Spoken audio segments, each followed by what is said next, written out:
Hello, just a very quick one. I'm fitting a Neilsen-Kellerman Speedcoach to a sit-on Hobie kayak because I'm going to make a few changes to it, and I want to know in terms of water speed exactly how whether the changes have worked or to what extent they've worked, and I'm going to do a bit of experimentation with it. So it's got one of these, an impeller underneath the hull, and it's also got a sensor, a speed sensor, which is that blue thing there that fits inside the hull, and obviously it's got the head unit and all the wiring for that as well. Just a quick note how I get the speed sensor working. So you have to rig up a hose pipe, well, this is how I do it. So I've got a roof rack strap here and a hose pipe that's spinning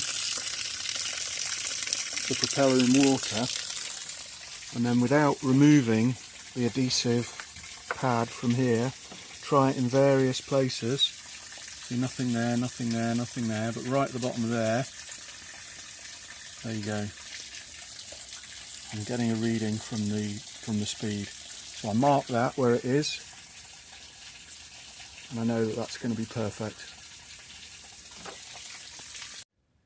Just a quick addition, just to show where I'm putting the speed sensor. It's actually in the dagger board slot of the Hobie kayak, just double-sided taped. Needed to trim down the base of the unit a little bit at the end just so that it would go. But that on the end of the dagger board case means that when I reach shallow water, it's in a concave anyway at the bottom of the hole, but when I get into shallow water I can just pull that out and save the impeller from getting torn off or damaged. And that seems to work absolutely fine with the impeller facing this way round on the inside here.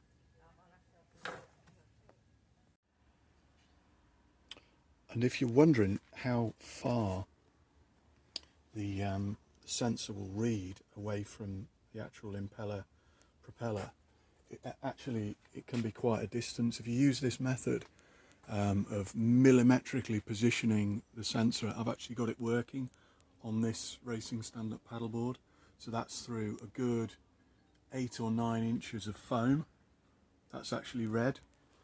And it will read through air as well. It's just a case of moving it around. Sometimes it works quite a distance behind where the impeller actually is. Doesn't on this, but for I think with stand-up paddleboards it sometimes does. It'll even work through air, so you could even use it on an inflatable stand-up paddleboard. It's really valuable to know your actual speed through the water, as any GPS speed, especially if you're in tidal conditions or anything like that, will just be useless for training or knowing what changes have worked and what hasn't. To make double sure, once you've actually got it attached on properly with the double-sided, like that is, just check it again, make sure it's still reading, because it is quite tricky getting it in exactly the same place as you marked it, and it's more about the orientation. I'm now looking at the instructions for showing the different type of stroke rate reading. So on something like a rowing boat, a sliding seat rowing boat, the sensor is here and the seat comes past it twice each stroke to count as one stroke, whereas on something like a kayak or as something with these pedals, I'm going to have one sensor on one crank and one on the other, and each time they pass each other I'm going to count as one stroke. So I want it on the kayak setting.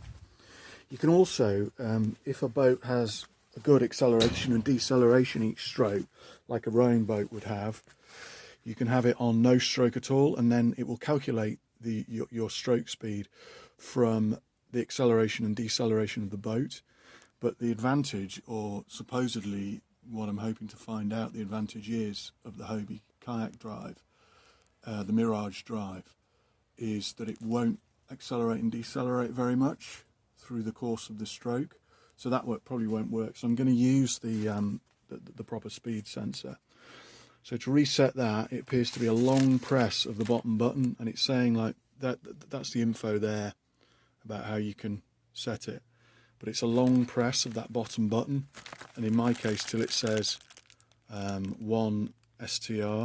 So pressing it now, it scrolls through a few other things, and this is the last one it scrolls to. It's the one you release it on, but it does it.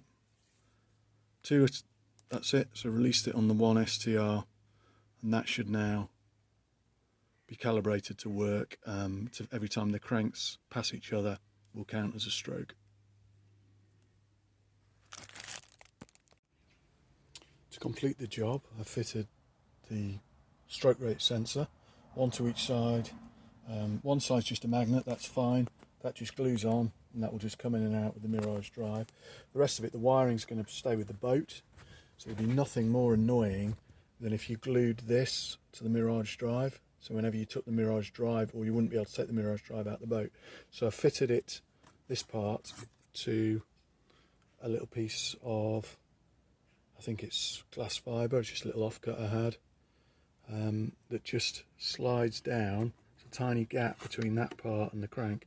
Moves around a bit, but I don't think that'll affect it. It's only counting really, it's not, doesn't matter if it moves around a bit. And then just to test it, there it is, 22 strokes per minute, 64. Give me all over the place with me just playing with it like this. And then when we take the Mirage drive out of the boat, we're just going to slide that straight out, and then that'll store in there or somewhere similar. Job's a good one. Here it is, all set up and ready to launch. I built this little thing to angle the unit by about 45 degrees. This is just made out of IKEA cutting boards, because they cost about 80p each, and just hot glued together at 45 degrees, a couple of screws in it, and that's just attached to the deck with car trim tape, just double-sided, foam back double-sided tape, so that can be removed if it's in the wrong place. It's first time out with it, so chances are it's not going to be perfectly positioned. So that clips in there, and then for launching, obviously this is out of the way, and then once we're in the water, the impeller goes in like that. That's it. There's a lanyard that I'll tie on somewhere as well, probably tie it to there. Reasonably pleased with it, it's reasonably neat. The lead to the cadence sensor, I've had to take behind the crank. That's alright, I'll keep an eye on that, but I think that's as far as the cranks go. I don't think that's going to get chewed up too badly. If necessary, I can bungee it round something out forward. Just take it, in fact I could just take it through the leash, the other side of the leash, couldn't I? And then that would keep it out of the mechanism. So yeah, quite pleased with that. Ready for a test in the water.